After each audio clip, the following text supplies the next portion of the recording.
सभी को नमस्कार, गुड इवनिंग एवरीवन, सत श्री अकाल, आदाब, अस्सलाम वालेकुम, अस्सलाम whatever you feel connected with in this meeting to teach.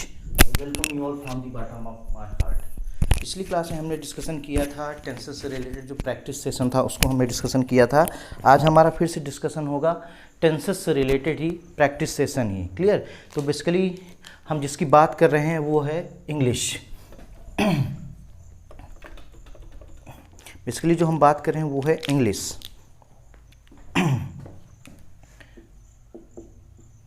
English से रिलेटेड हमारा डिस्कशन चल रहा है।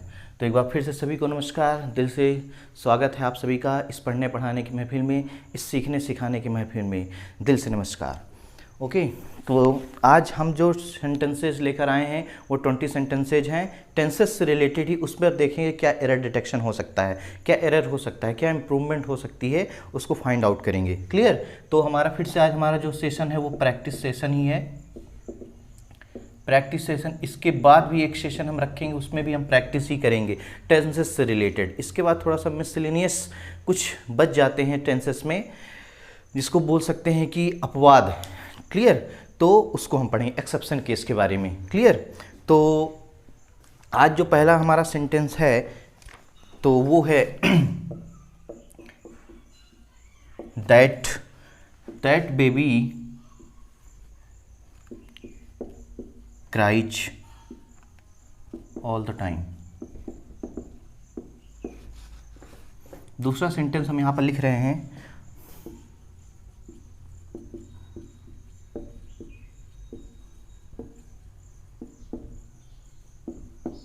एंड तीसरा सेंटेंस है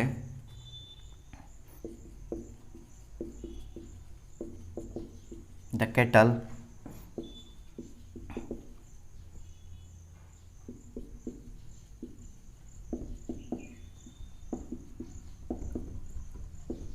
ठीक है। हमने तीन यहाँ पर सेंटेंसेज लिखे हैं।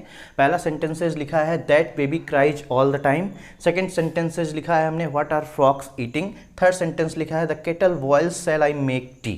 क्लियर? तो हमने पिछली क्लास में बताया था जहाँ पर हम टाइमलेस ट्रुथ के बारे में बात करते हैं, टाइमलेस ट्रुथ के बारे में बात करते हैं, परमानेंट सिचुएशन के बारे में बात करते हैं, परमानेंट एक्शन के बारे में बात करते हैं, तो वहाँ पर हम प्रेजेंट इंडेफिनिट टेंस यूज करते हैं। क्लियर? तो यहाँ पर लिखा है that baby cries all the time. वो दिन भर रोता है बच्चा, दिन भर रोता है।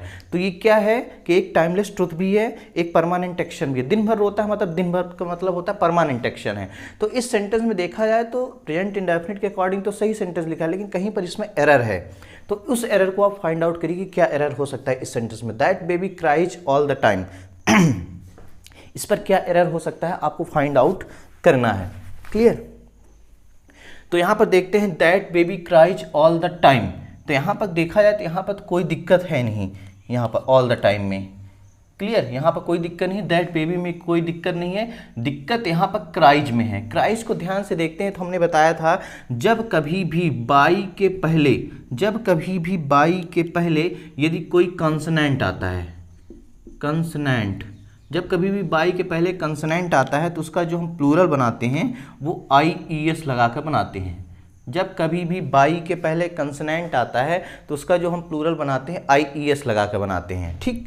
और दूसरा हमने बताया था, आप लोग पता है, जब बाई के पहले कोई बाउल आता है, बाउल, ठीक, बाउल आता है, इसको बाउल भी बहुत लोग पढ़ते हैं लेकिन बाउल करेक्ट प्रोनाउंसिएशन है। बाउल आता है तो उस पर केवल हम यस लगा कर उसका प्लूरल बना देते हैं। क्लियर? उसका एस लगा कर प्लूरल बना देते हैं। जैसे मैं एक एग्जाम्पल लेता हूँ, इंजॉय।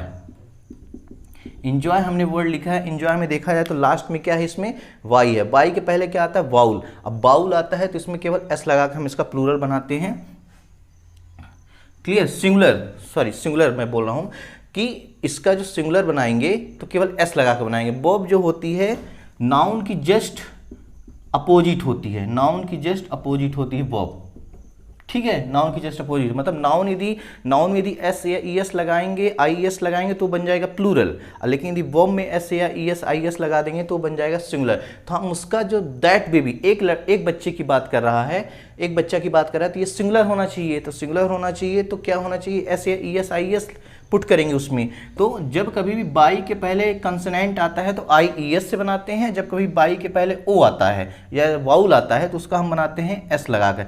तो इंजॉय का बनेगा जो प्लूरल सिंगुलर बनेगा वो बन जाएगा इंजॉयज। क्लियर। और इसी तरह दूसरा हम बढ़ लेते हैं, जैसे रिप्लाई।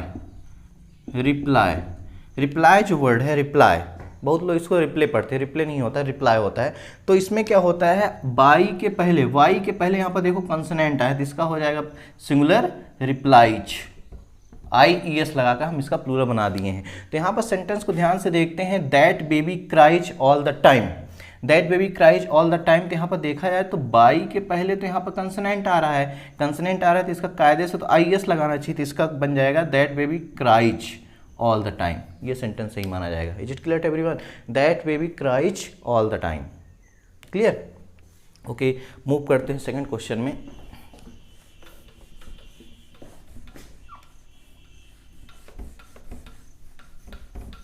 एक बार फिर से बता देना चाहता हूँ कि जो वर्ब होती है जस्ट नाउन के अपोजिट होती है सिंगुलर प्लूरल बनाने में। देखा जाए तो नाउन में एस या ई एस आई एस लगा देते हैं तो वो बन जाता है क्या, प्लूरल। लेकिन जब कभी भी वर्ब में आई ई एस लगा देते हैं तो वो बन जाता है क्या, सिंगुलर बन जाता है। सेकंड सेंटेंस देखते हैं, what are frogs eating. What are frogs eating, इसका हिंदी मतलब देखा जाए ट्रांसलेशन से हमारा कोई वास्ता नहीं है, लेकिन फिर भी हम बता रहे हैं व्हाट आर फ्रॉक्स ईटिंग। मेढक क्या खा रहे हैं, मेढक क्या खा रहे हैं ऐसा कुछ नहीं बोला है, मेढक क्या खाते हैं। परमानेंट एक्शन की बात कर, टाइमलेस ट्रूथ की बात करता है, ठीक है, हैबिट की बात करता है, तो यहाँ पर कॉन्टिन्यूअस टेंस यूज नहीं होगा, प्रोग्रेसिव फॉर्म यूज नहीं करेंगे। तो ये सेंटेंस अपने आप में क्या है, गलत है। इसको यदि हम सही करेंगे इसका हो जाएगा व्हाट डू फ्रॉक्स ईट। ठीक, what do frogs eat. Clear. अब यहाँ पर फ्रॉक्स है, प्लूरल है, तो इसलिए यहाँ पर डू लग गया। यदि यहाँ पर फ्रॉग होता तो यहाँ पर डज होता, what does frog eat. It clear. इसको मैं यदि इस तरह लिख दूं कि व्हाट डज फ्रॉग ईट, ये भी सेंटेंस सही है, लेकिन हम मेढकों की बात कर रहे हैं, क्लियर, एक मेढक की बात नहीं कर रहे हैं। यहाँ पर हो व्हाट डू फ्रॉक्स ईट हो जाएगा, इसका सही सेंटेंस हो जाएगा। क्लियर। नेक्स्ट सेंटेंस देखते हैं, the kettles boils. The kettles boils, kettle boil होता है, शैल आई मेक टी, क्या मैं चाय बनाऊं। बॉयल होता नहीं है, केटल बॉयल हो रहा है, तो क्या मैं उसका चाय बनाऊं, ऐसा बोला जाता है। जैसे कभी पानी उबल रहा है तो पानी उबलता है, ऐसा बोला जाता है कि पानी उबलता है, चाय बनाऊं क्या। पानी उबल रहा है, उबल चुका है या उबल रहा है, तो क्या मैं इसका चाय बना दूं। दूध उबल चुका है, क्या मैं इसका चाय बना दूं। दूध उबल रहा है, क्या मैं इसका चाय बना दूं, ऐसा बोला जाता है। तो द केटल्स बॉइल्स यहाँ पर टाइमलेस ट्रूथ की बात कर रहा है, तो ये बॉइल्स नहीं होगा, the kettle is boiling. The kettle is boiling shall I make tea, क्या मैं इसका चाय बना दूं। क्लियर, इस टाइप से हो जाता है। केटल्स इज बॉइलिंग, ये बात कर रहा है टेम्परेरी एक्शन के बारे में, कंटिन्यूअस एक्शन के बारे में बात कर रहा है, इसलिए यहाँ पर क्या हो जाएगा, इज बॉइलिंग हो जाएगा। क्लियर। एक बार फिर से बता देता हूँ, that baby cries all the time, इसमें क्लियर था कि यहाँ पर बाई के पहले यदि बाउल आता है तो उसमें एस लगा देंगे। अब बाई के पहले यदि कंसोनेंट आता है तो उसमें आई ई एस लगा के इसका सिंगुलर बनाते हैं वर्ब का, तो यहाँ पर ये सही हो गया। व्हाट आर फ्रॉक्स ईटिंग, अब फ्रॉक की बात कर रहा है, एक फ्रॉक की बात नहीं कर रहा है, कई सारे फ्रॉक की बात कर रहा है, तो वो खाना खाते क्या हैं, ठीक है। व्हाट आर फ्रॉक्स ईटिंग, क्या खाना खाते हैं, तो खाना क्या खा रहे हैं ये नहीं बात कर रहा है। क्लियर। परमानेंट एक्शन या फिर बोल सकते हैं टाइमलेस ट्रूथ की बात कर रहा है कि वो आखिर वो क्या खाते हैं उसके बारे में डिस्कशन कर रहा है, चल रहा है, ठीक है। द केटल्स इज बॉइलिंग, अभी केटल उबल रहा है, इसलिए हमें इसका चाय बना देना चाहिए या नहीं, ऐसा क्वेश्चन पूछ रहा है। It clear. चलो मूव करते हैं नेक्स्ट।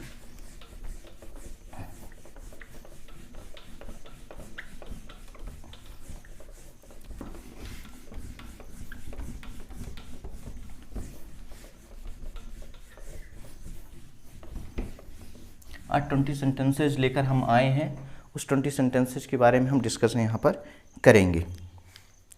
नेक्स्ट सेंटेंस हमारे पास है 4th number, I am liking this noise, this wine very much. एक सेंटेंस ये है। 5 नंबर सेंटेंस हमारे पास है, I promise I promise I don't smoke any more.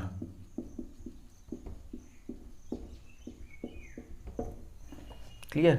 Next sentence हमारा 6 नंबर सेंटेंस है,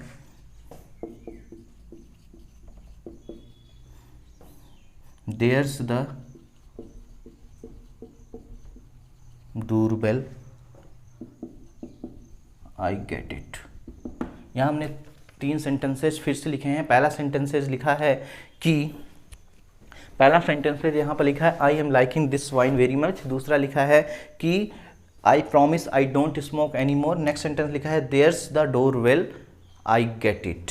तो पहला सेंटेंस देखते हैं, I am liking this wine. Suppose that ये वाइन है, सपोज दैट ये वाइन है, तो हम इसको इस तरह नहीं बोलेंगे कि मैं इस वाइन को पसंद कर रहा हूँ बहुत ज़्यादा, इस वाइन को हम पसंद कर रहा हूँ, मैं इस वाइन को बहुत पसंद कर रहा हूँ बहुत ज़्यादा। या मैं दूसरी तरह बोलूँ कि I like this, I am liking this wine very much, मैं इस वाइन को पसंद कर रहा हूँ बहुत ज़्यादा, इस वाइन को, इस शराब को बहुत ज़्यादा पसंद कर रहा हूँ मैं।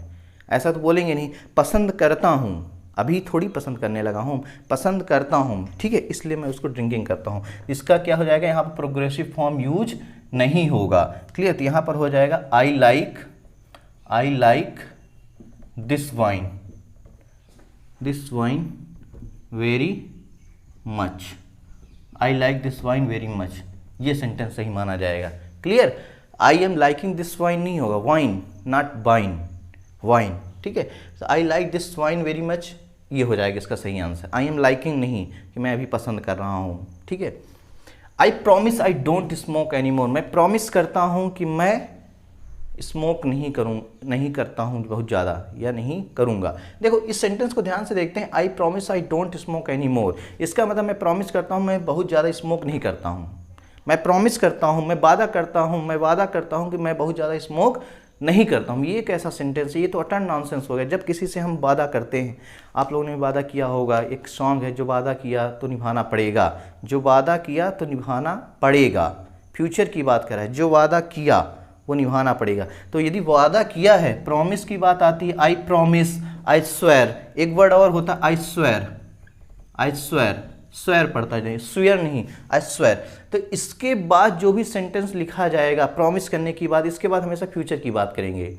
मैं वादा करता हूँ मैं तुम्हें हमेशा प्यार करूँगा, प्यार करता हूँ नहीं कि मैं वादा करता हूँ मैं तुमसे प्यार हमेशा करता हूँ, मैं हमेशा करूँगा, ठीक है। तो आई प्रॉमिस के बाद क्या हो जाएगा, ये जो लिखा है इंडेफिनिट में, इसमें इंडेफिनिट में नहीं यूज करेंगे, प्रेजेंट इंडेफिनिट में, फ्यूचर इंडेफिनिट में यूज करेंगे। तो इसका आंसर हो जाएगा आई promise I will not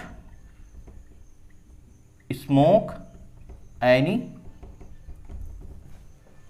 more हो जाएगा, ठीक है। I will not smoke any मोर। अब इस विल नॉट को हम इस चेंज करना चाहें तो कॉन्ट्रैक्टेड फॉर्म में विल नॉट को हम इस तरह लिख सकते हैं, वॉन्ट, इस टाइप से लिख सकते हैं। यहाँ पर हम वॉन्ट भी चिपका सकते हैं। क्लियर। तो I promise I will not smoke any more, या I won't smoke any more, मैं वादा करता हूँ कि मैं अब स्मोकिंग नहीं करूँगा।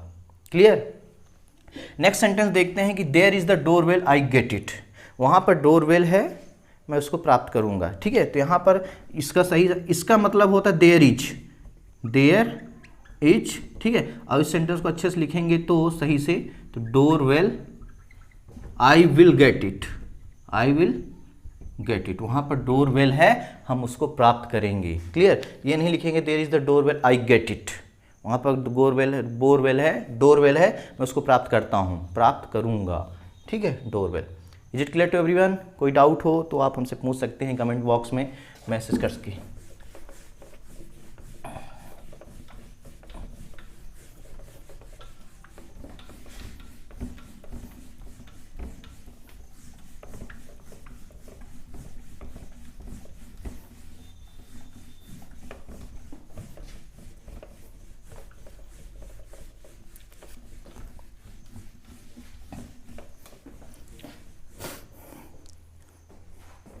ठीक है।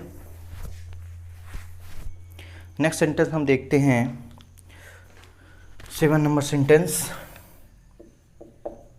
7 नंबर सेंटेंस हमारे पास है,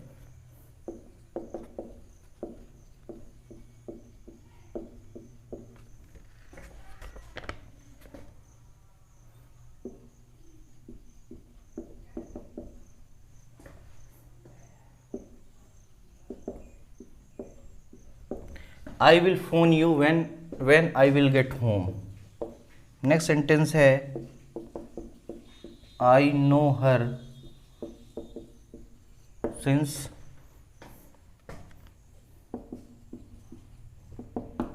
एक सेंटेंस ये है। 9 नंबर सेंटेंस है I am going to the mountains twice a year.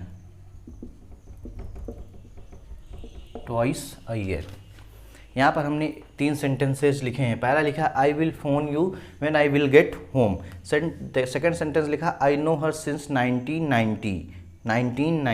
Next sentence लिखा है I am going to the mountains twice a year. पहले सेंटेंस को ध्यान से देखते हैं। लिखा है मैं तुमको फ़ोन करूँगा जब मैं घर पहुँचूँगा। मैं तुमको फ़ोन करूँगा जब मैं घर पहुँचूँगा। तो एक बात याद रखना, ये जो व्हेन यूज हुआ है, ये व्हेन जो है ये सबऑर्डिनेट कंजंक्शन की तरह यूज हुआ है। सबऑर्डिनेट कंजंक्शन की तरह यूज हुआ है। सबऑर्डिनेट कंजंक्शन की तरह यूज हुआ है। इसको बोल सकते हैं एक प्रकार से सबऑर्डिनेट क्लॉज। क्लॉज कोई अलग से टॉपिक नहीं होता, यहीं से हम कवर करते चलेंगे। सबऑर्डिनेट कंजंक्शन की तरह यूज हुआ है। क्लियर? तो सबऑर्डिनेट कंजंक्शन की ये बात होती है कि जब कभी भी व्हेन, ठीक है, व्हेन वेयर जैसा भी वर्ड होते हैं, उसके पहले यदि फ्यूचर टेंस यूज हो गया है तो उसके बाद इंडेफिनिट टेंस यूज करते हैं। यदि इसके पहले इंडेफिनिट टेंस यूज हो गया है तो इसके बाद क्या यूज करेंगे? फ्यूचर इंडेफिनिट यूज करेंगे। मैं यहाँ पर थोड़ा सा लिख देता हूँ कि जब कभी भी सबऑर्डिनेट क्लॉज, ठीक है, सबऑर्डिनेट क्लॉज के इधर साइड क्या होगा? इंडेफिनिट ही यूज होगा। Indefinite, clear? इधर साइड भी क्या होगा? इंडेफिनिट ही यूज होगा। ठीक है, अब ये प्रेजेंट हो सकता है या तो फ्यूचर हो सकता है। ये भी क्या हो सकता है? या तो प्रेजेंट हो सकता है या तो फ्यूचर हो सकता है, लेकिन होगा कोई एक ही। क्लियर? यदि प्रेजेंट होगा तो इधर फ्यूचर होगा, यदि इधर फ्यूचर होगा तो इधर प्रेजेंट होगा। क्लियर? यदि सबऑर्डिनेट क्लॉज कंजंक्शन आता है तो। Clear?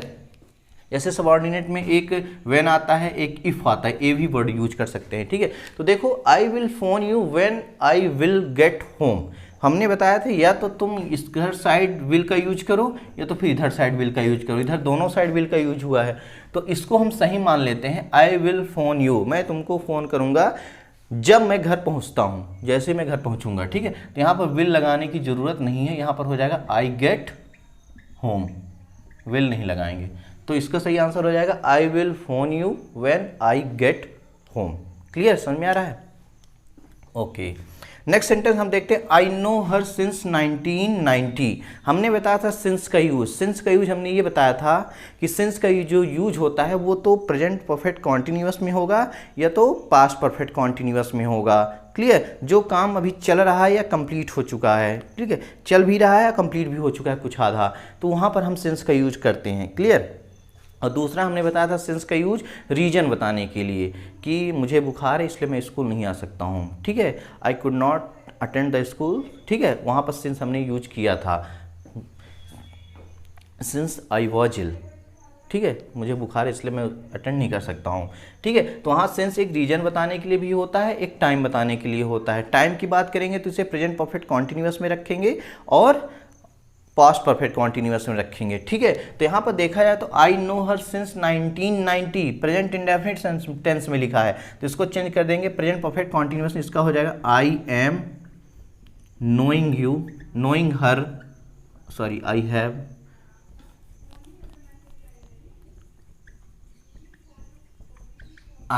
Been knowing her, I have been knowing her since 90। ये सेंटेंस सही हो जाएगा। I have been knowing her since 1990, तब से मैं उसको जान रहा हूं। क्लियर? अच्छी बात है।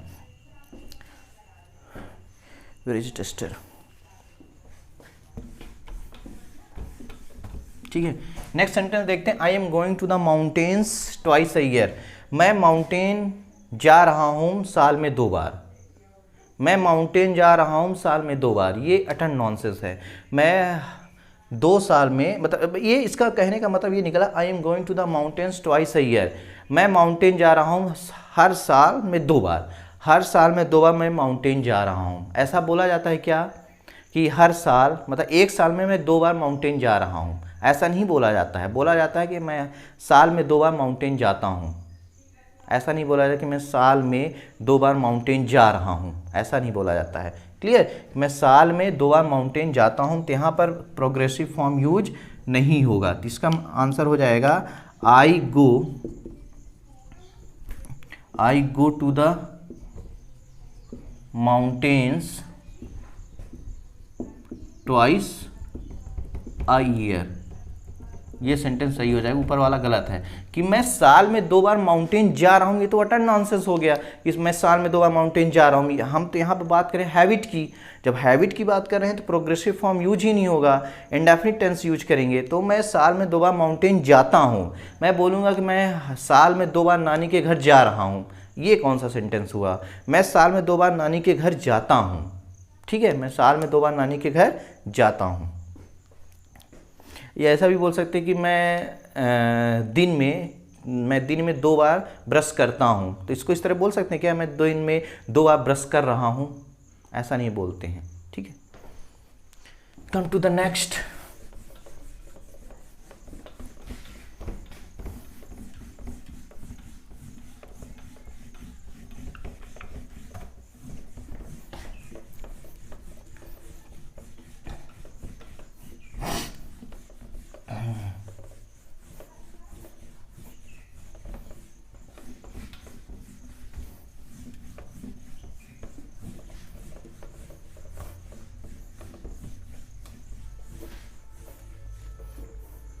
नेक्स्ट सेंटेंस लेते हैं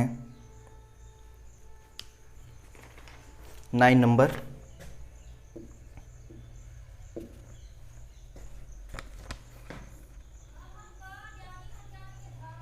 टेन नंबर सेंटेंस लेते हैं। I am swearing that I will tell the truth। एक सेंटेंस यहाँ पर ये लिखा है, 11 नंबर सेंटेंस यहाँ पर लिख रहा हूँ। Here is coming your husband।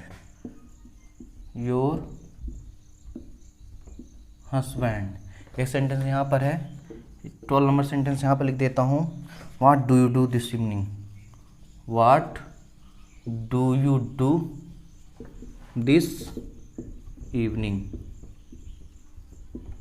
बहुत लोग इसको इवनिंग बोलते हैं, इवनिंग होता है। What do you do this evening? Evening नहीं, इवनिंग, ठीक है। यहाँ पर देखो पहला सेंटेंस लिखा है आई एम स्वेयरिंग नहीं, I am swearing that I will tell the truth. Next sentence देखो लिखा है here is coming your husband. Next sentence लिखा है what do you do this evening. Clear, तो पहले सेंटेंस को ध्यान से देखते हैं। पहले सेंटेंस को हम ध्यान से देखें तो लिखा है I am swearing that I will tell the truth. हमने कुछ देर पहले ही बताया था, जब कभी भी हम प्रॉमिस की बात करेंगे, स्वेयर की बात करेंगे, जब हम वादा करेंगे किसी से, कसम खाएंगे, ठीक है, तो उसके बाद हमेशा फ्यूचर इंडेफिनिट यूज होती है, फ्यूचर टेंस में हम उसको डिलीवर करते हैं। तो आई एम स्वेयरिंग यहाँ पर लिखा हुआ है, तो आई एम स्वेयरिंग यहाँ पर नहीं होगा, आई स्वेयर हो जाएगा। आई स्वेयर, मैं कसम खाता हूँ। स्वेयर का मतलब होता है कसम खाना। आई स्वेयर दैट, बाकी इधर सेंटेंस सब सही है क्योंकि फ्यूचर में ही लिखा हुआ है। I will tell the truth, ये ऊपर वाला सेंटेंस गलत है, नीचे वाला सही है। Clear, I swear that I will tell the truth. जब कभी भी, एक बार फिर से मैं इसको रिकैपिचुलेट कर रहा हूँ कि जब कभी भी हम प्रॉमिस की बात करेंगे, स्वेयर की बात करेंगे, कसम की बात करेंगे, वादा की बात करेंगे, तो इसके बाद हमेशा फ्यूचर टेंस यूज होता है। आप लोग सॉन्ग से इसको कोरिलेट कर सकते हैं कि जो वादा किया उसे निभाना पड़ेगा। जो तुमने वादा किया है या तुम जो वादा करती हो या करते हो उसको निभाना पड़ेगा फ्यूचर में। आज जो वादा हम कर रहे हैं उसको फ्यूचर में हम ना निभाएंगे कि अभी तुरंत निभाते हैं, फ्यूचर में निभाएंगे। आज हमने वादा किया मैं तुमसे शादी करूँगा, मैं प्रॉमिस करता हूँ मैं तुमसे शादी करूँगा। ऐसा थोड़ी होता है कि मैं वादा कर मैं तुमसे शादी करता हूँ या कर रहा हूँ या कर चुका हूँ, ठीक है, ऐसा तो नहीं बोला जाता है मैं वादा करता हूँ मैं तुमसे शादी करूँगा, या मैं बोल सकता हूँ मैं वादा करता हूँ मैं तुमको कभी तुमसे कभी भी जुदा नहीं होऊंगा। ठीक है, इज इट क्लियर? ऐसा तो जहाँ पर वादा की बात होती है, जहाँ पर कसम की बात होती है, वहाँ पर क्या होता है, फ्यूचर इंडेफिनिट टेंस यूज होता है इसके बाद। क्लियर? ये एक प्रकार का सेंटेंस ही है, आई स्वेयर एक सेंटेंस है। क्लियर? क्योंकि ये कंप्लीट सेंटेंस है, मैं वादा करता हूँ, आई स्वेयर। इसके बाद ये कंजंक्शन यूज हुआ है, that. Clear? Okay, here is coming your husband, तुम्हारे हस्बैंड यहाँ आ रहे हैं। Here is coming your husband, here is coming your husband, यहाँ तुम्हारे हस्बैंड आ रहे हैं। तो ऐसा नहीं बोला तुम्हारे आ रहे, यहाँ तुम्हारे हस्बैंड आते हैं। यदि हम रेगुलर रूटीन की बात करेंगे, तुम्हारे हस्बैंड यहाँ पर आते हैं, किस लिए आते हैं, आई डोंट नो। ठीक है, तो हियर कम्स योर हस्बैंड। ठीक है, अब वहाँ पर क्वेश्चन ही पूछेगा where is my husband coming, where is coming my husband, ऐसा क्वेश्चन पूछ सकता है। यदि उसकी वाइफ पूछती where is coming my husband, मेरे हस्बैंड कहाँ आ रहे हैं, क्वेश्चन पूछती है, तो वहाँ पर आंसर हो जाएगा here is coming your husband. लेकिन वो बात करेगा रूटीन की, बात करेगा हैबिट की, तो वहाँ पर बात करेंगे here comes your husband. Is clear? ऊपर वाला सेंटेंस सही है। ये क्या होता है, टेम्परेरी एक्शन के लिए पूछ सकते हैं कि ये क्वेश्चन हो सकता है कि where is coming my husband, हमारे हस्बैंड कहाँ आ रहे हैं। वेयर इज कमिंग, प्लेस की बात कर, where is coming my husband, या यहाँ पर हम बोल सकते हैं योर हस्बैंड। ठीक है, माई बोलेंगे तब वो आंसर देगा योर। ठीक है, तो इस टाइप से हो सकता है। नेक्स्ट सेंटेंस है what do you do this evening, तुम इस इवनिंग क्या करते हो, तुम इस इवनिंग क्या करते हो, तुम इस इवनिंग क्या करोगे, तुम दिस इवनिंग, ये जो आने वाली शाम है उसमें क्या करोगे। तो वहाँ पर हम एक बात हमने बताया था कि कॉन्टिन्यूअस टेंस यूज करके, कॉन्टिन्यूअस टेंस यूज, थोड़ा सा इसको मैं अच्छे से बता देता हूँ। ठीक है, इसको पहले मिटा देता हूँ।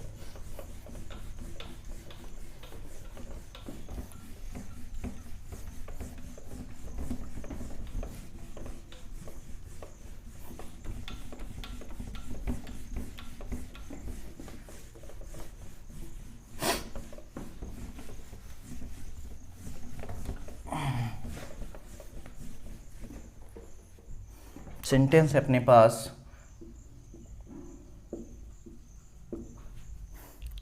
What do you do this evening, तुम इस इवनिंग क्या करते हो। ऐसा नहीं बोला जाता है तुम इस इवनिंग, जैसे मान लो तुम्हारा कोई दोस्त है, तुम उससे मिले, तो मुझसे पूछोगे कि आज शाम को क्या करते हैं। ठीक है, आज शाम को क्या करते हैं, तो उससे इस तरह पूछोगे कि आज शाम को तुम क्या करोगे, क्या प्लानिंग है। फ्यूचर की बात कर रहा है, अभी शाम तो ही नहीं है, फ्यूचर की बात कर रहा है। तो फ्यूचर की बात करने के लिए या तो हम फ्यूचर इंडेफिनिट टेंस यूज करें, या कभी कभी ये भी यूज किया जाता है प्रेजेंट कॉन्टिन्यूअस टेंस। जैसे कभी कभी होता है कि जैसे मैं बोलूँगा मैं रीवा जाऊँगा, कल मैं रीवा जाऊँगा, तो इस तरह इसको बोलते हैं I will go to Rewa tomorrow, मैं कल रीवा जाऊंगा, I will go to Rewa tomorrow.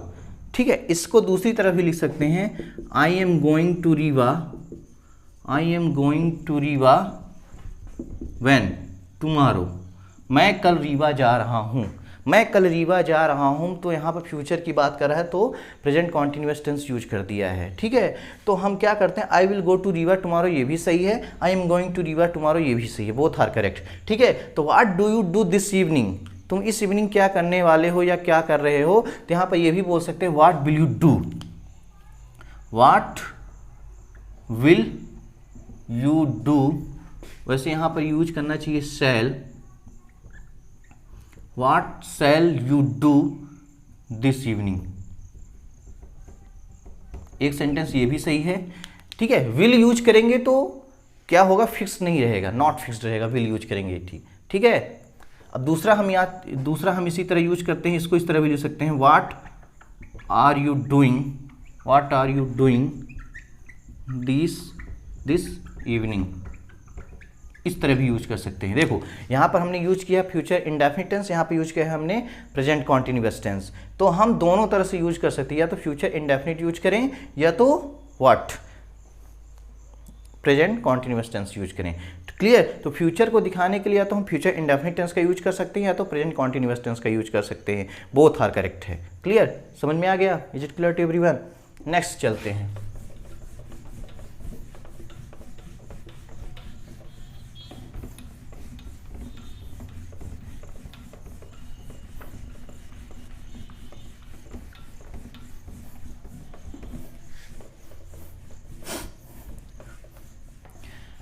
Twenty sentences लेकर आज आए थे, उसी के बारे में आज हम डिस्कशन कर रहे हैं। एक क्लास इसके बाद और प्रैक्टिस सेशन होगी, इसके बाद मिसलेनियस कुछ छूटा होता है टेंस का, तो उसको हम बात कर लेंगे।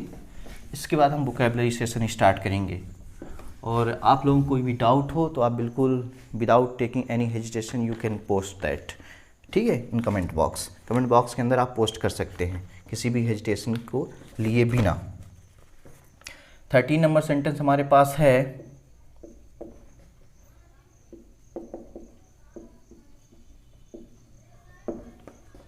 आई am seeing him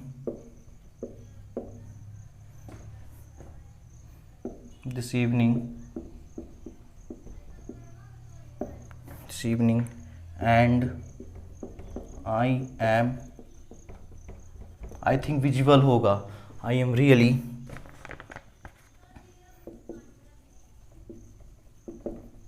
telling him what I think।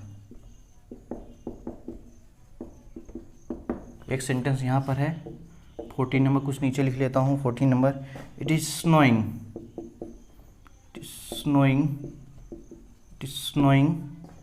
Before long.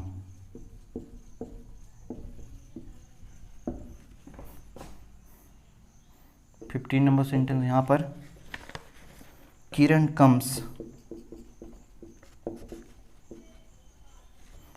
comes for a drink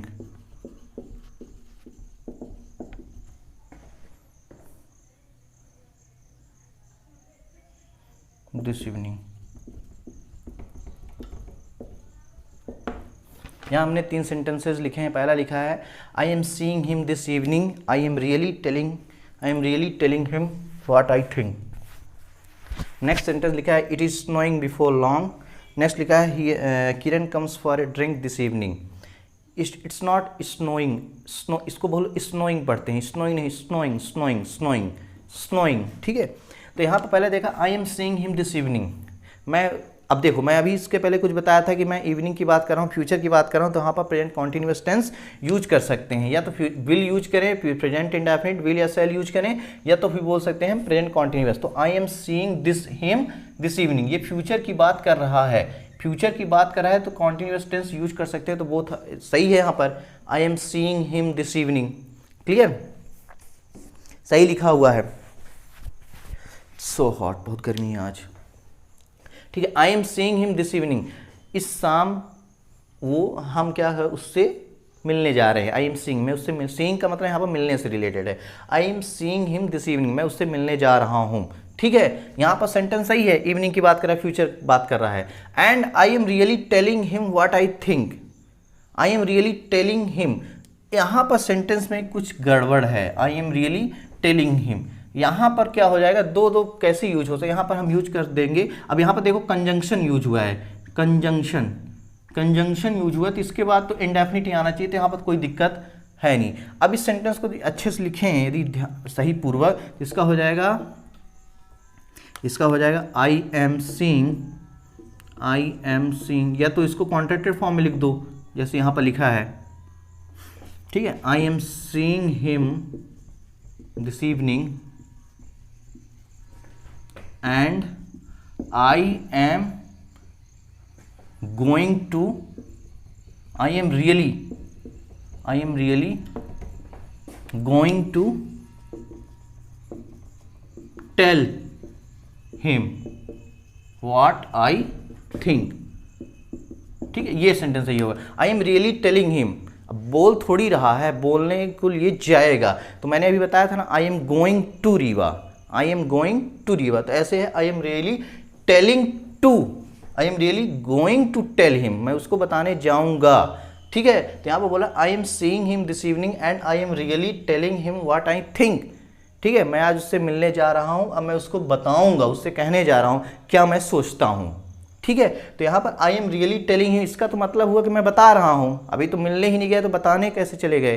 ठीक है, तो इसका मतलब हो जाएगा I am saying him this evening and I am really going to tell him what I think, ये sentence सही माना जाएगा। ठीक है, क्योंकि अब देखो यहाँ पर तो कॉन्टिन्यूअस यूज हो गया, मतलब बता रहा है, I am really telling him, जा तो नहीं रहा है। गोइंग का यूज करना तब किया जाता है, गोइंग टू का यूज जब हम फ्यूचर की बात करते हैं, गोइंग टू का यूज जब हम फ्यूचर की बात करेंगे तब हम गोइंग टू का यूज करते हैं। क्लियर?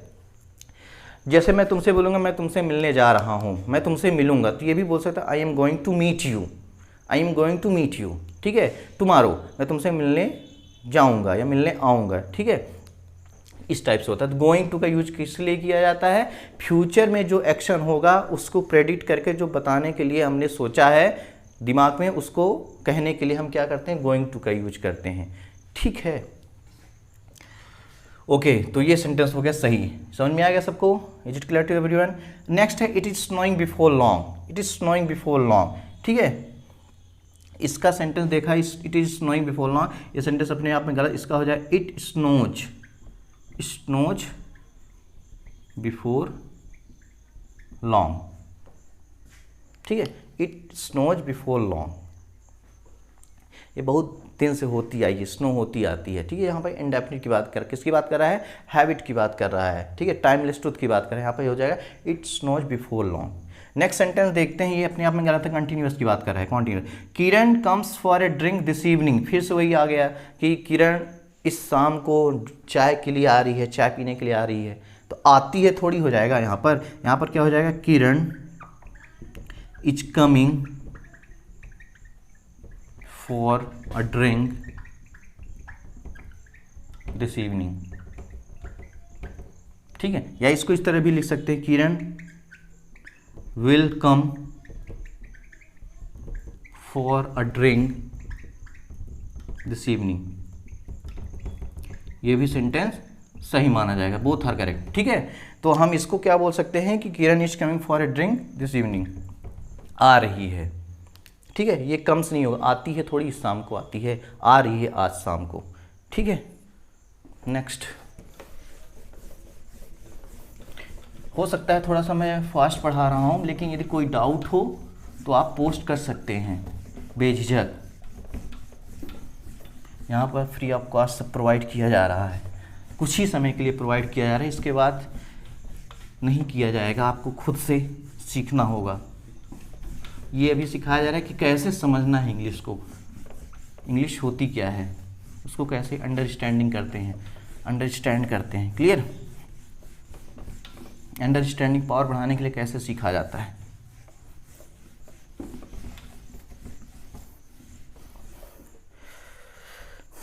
नेक्स्ट सेंटेंस हम लिखते हैं 16 नंबर। आई प्रॉमिस, फिर से आपका चहेता क्वेश्चन आ गया है, I promise I phone you सून, एक सेंटेंस ये है। नेक्स्ट सेंटेंस है 17 number.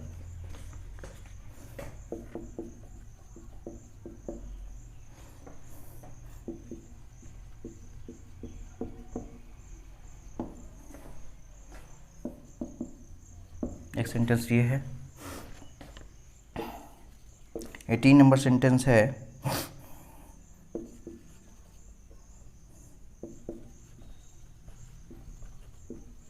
see these clouds, it will rain।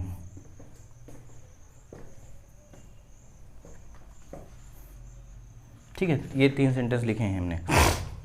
पहला सेंटेंस लिखा है I promise I phone you soon, I promise I phone you soon. Next लिखा है there is the doorbell I go. Next लिखा है see these clouds it will rain. ठीक है, तो पहले सेंटेंस को ध्यान से देखते हैं, पहले सेंटेंस को ध्यान से देखो, आई promise I phone you soon. ठीक है, पहले सेंटेंस देखो, आई प्रॉमिस आई फोन यू सून। जहाँ पर प्रॉमिस की बात आती है, जहाँ पर प्रॉमिस की बात आती है, जिसके बाद हमेशा फ्यूचर इंडेफिनिट में लिखा जाता है, तो ये सेंटेंस अपने आप में गलत, इसका हो जाएगा आई विल फोन यू सून हो जाएगा। ठीक है, I promise I will phone you सून, मैं बहुत जल्दी तुमको फ़ोन करने वाला हूँ या करूँगा। ठीक है, I promise I will phone you soon. ठीक है, बहुत जल्द। नेक्स्ट लिखा है there is the doorbell I go, there is the doorbell I go, इसका देखा जाए इसमें इस तरह देयर्स लिखा है तो इसका मतलब ही होता है there is, there is. There is the doorbell I will go तो इसका हो जाएगा, आई गो लिखा है तो इसका सही से लिखेंगे तो इसका हो जाएगा there is the doorbell I will go, ये सेंटेंस सही हो जाएगा, ऊपर वाला गलत है।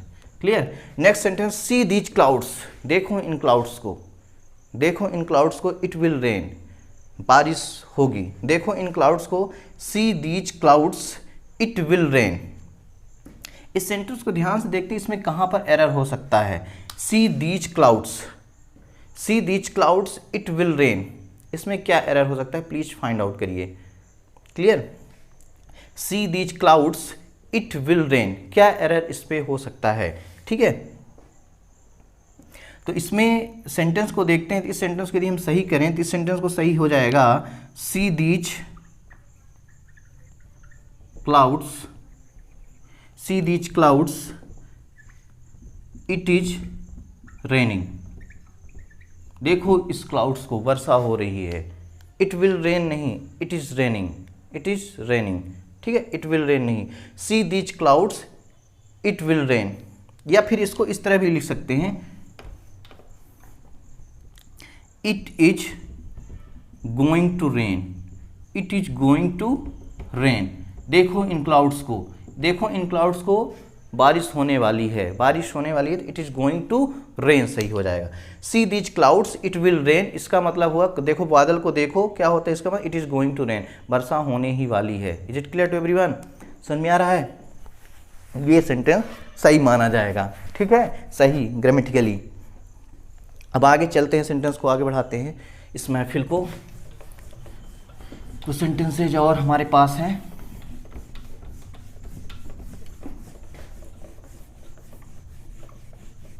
बोरिंग क्लास नहीं करनी है, बोरिंग आप लोग क्लास बनाएंगे यदि नहीं देखेंगे अच्छे से तो समझेंगे नहीं। इंग्लिश का भूत यदि भगाना है, इसका जो जाइंट है इंग्लिश को समझते हैं कुछ लोग, तो सीखना समझना तो पड़ेगा ही। इंग्लिश एक इंटरनेशनल लैंग्वेज है, अपनी नेशनल लैंग्वेज तो कोई है भी नहीं, राष्ट्रीय भाषा। ठीक है, तो इंग्लिश को सीखना पड़ेगा। ऐसा नहीं कि हिंदी न सीखो, हिंदी भी सीखो, हिंदी ज़्यादा ही सीखो इंग्लिश से, बट इंग्लिश का भी नॉलेज होना चाहिए। 19 नंबर सेंटेंस है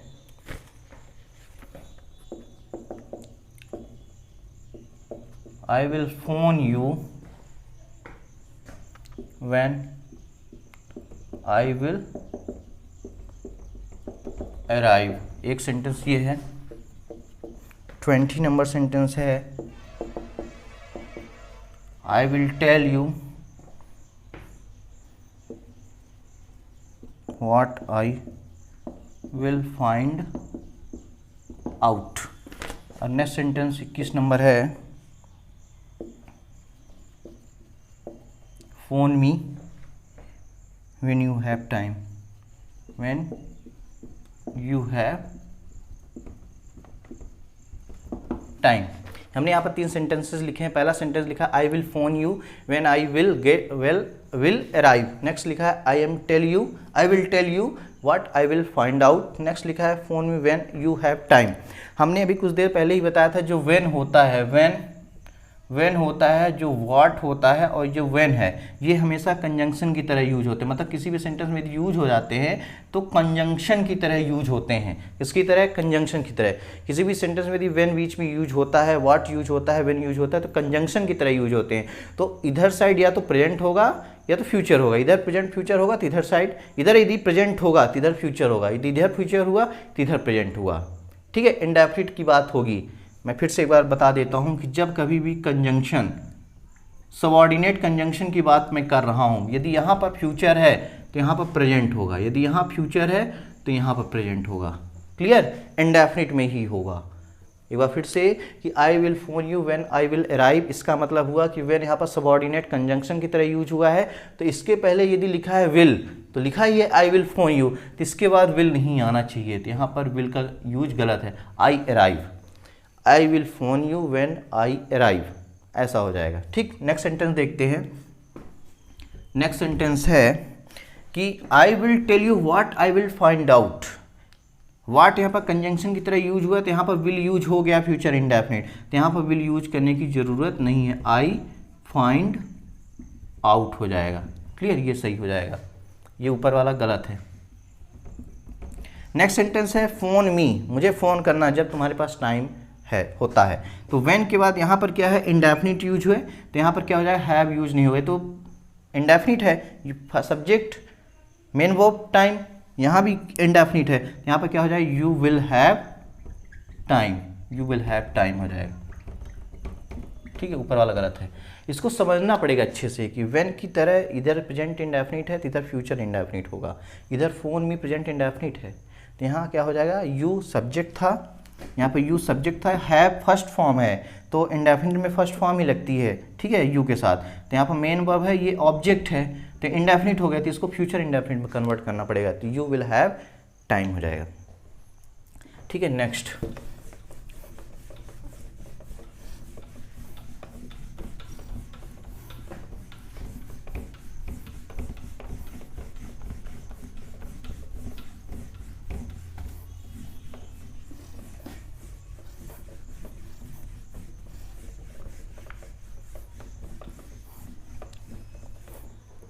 लास्ट सेंटेंस जो है हमारा आज का 22, आई विल फॉलो हिम,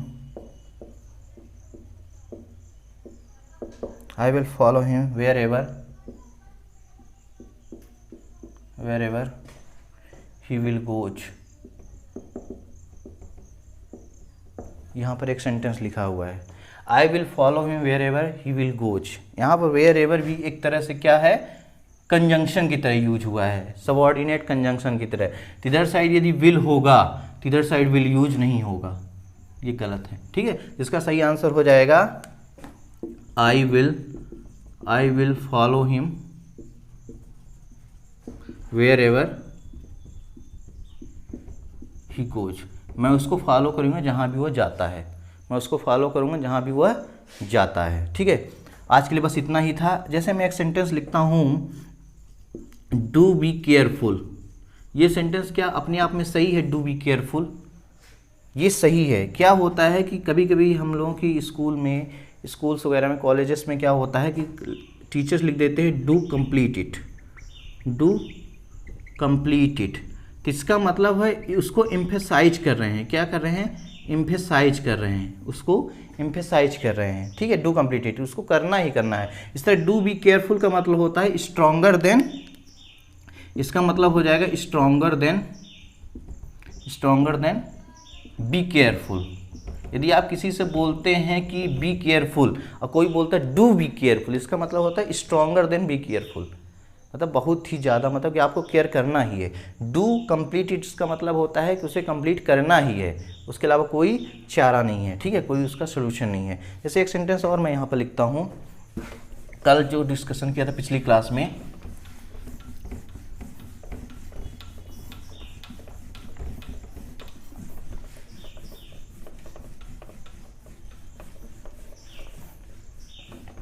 पिछली क्लास में हमने डिस्कशन किया था एक, जैसे मैं बोलूँगा I am being sick, I am being sick, इस सेंटेंस को ध्यान से देखो, इस सेंटेंस में कोई एरर है क्या, आई एम बीइंग सिक, तो इसको देखते हैं। तो हमने बताया था जब कभी भी हम टेम्परेरी सिचुएशन या बिहेवियर के बारे में बताते हैं, तो हम कॉन्टिन्यू बी का फॉर्म यूज कर सकते हैं। लेकिन जब हम फीलिंग्स की बात करेंगे तो बी का फॉर्म यूज हम नहीं करते हैं। क्लियर, तो आई एम बीइंग सिक, तो इसका मतलब हुआ कि ये बात कर रहा है किसकी, टेम्परेरी सिचुएशन की, मैं बुखार से पीड़ित हो रहा हूँ। हो सकता है सिक का मतलब यहाँ पर क्या हो जाएगा कि आई एम वोमिटिंग, इसका मतलब हो सकता है कि मैं उल्टी कर रहा हूँ, आई एम वोमिटिंग, ठीक है। मैं हो सकता है उल्टी कर रहा हूँ तो इसका मतलब मैं ये भी बोल सकता हूँ कि आई एम बीइंग सिक। यदि मैं उल्टी कर रहा हूँ तो इसका मतलब मैं बुखार से पीड़ित होने वाला हूँ, मुझे अब बीमार होने वाला हूँ, ठीक है। तो आई एम वोमिटिंग, वोमिटिंग का मतलब क्या होता है, वोमिटिंग का मतलब यदि हम देखें तो bringing food up from the stomach, पेट से क्या होता है, खाने को बाहर ले आना, पेट से खाने को बाहर ले आना ही वोमिटिंग कहलाता है। वोमिटिंग का मतलब उल्टी करना। तो आई एम बीइंग सिक सही है, ठीक है, क्लियर। वैसे तो फीलिंग की बात कर रहा है वैसे, लेकिन टेम्परेरी सिचुएशन की भी बात कर रहा है, ठीक है। इसका मतलब होता है वोमिटिंग, हो सकता है वोमिट करता हो, ठीक है। तो ये सेंटेंस यहाँ तक सही है, ठीक है। तो आज के लिए बस इतना ही। स्वस्थ रहिए, मस्त रहिए, पढ़ते रहिए, अस्त व्यस्त मत रहिए, क्लियर। और ये जो पैंडमिक सिचुएशन है कोरोना, उससे बचे रहिए, बहुत ही ज़्यादा भयानक स्थिति होने वाली है। हमारी गवर्नमेंट काम तो कर रही है, अच्छा काम कर रही है, आपको भी अच्छा काम करना है, उसका साथ देना है, क्लियर। और पढ़ते रहिए, सीखते रहिए, मस्त रहिए, व्यस्त रहिए। God bless you, good night, take care.